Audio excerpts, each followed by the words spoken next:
If you've driven down Market Street headed towards downtown Youngstown, chances are you've seen this building at the corner of Ridge Avenue.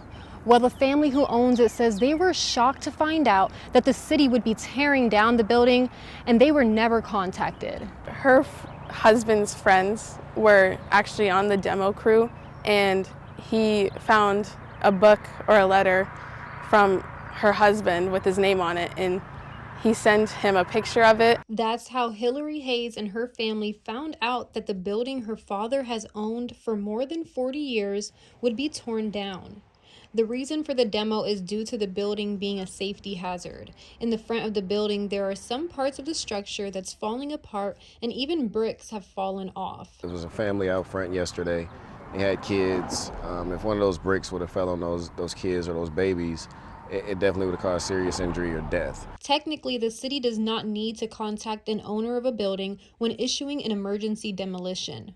But Hayes says if they were just notified, they would have done whatever they needed to in order to comply. Oliver agrees something needs to be done to ensure the building is safe to the public, but says there should be a better way of going about it. I think the way that the city handles emergency demolitions need to be looked at again. I think the policy needs to change. Not only should the owners be notified, but they should be given the opportunity to fix it if it's able to be fixed in a timely fashion. When Hayes and her family found out about the demo, they went to social media asking how to get help and who they needed to contact.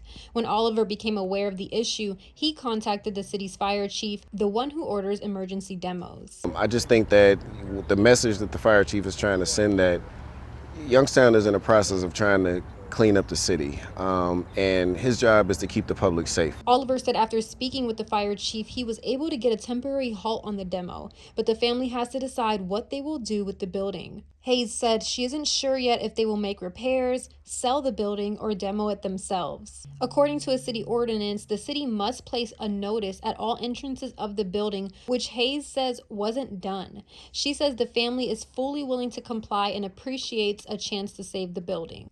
This isn't the first emergency demolition that has been done in the city recently. Just a few months ago, a building on South Avenue was also demolished without the owner being notified. You can read more about that in the article below. In Youngstown, Jennifer Rodriguez, WKBN 27 First News.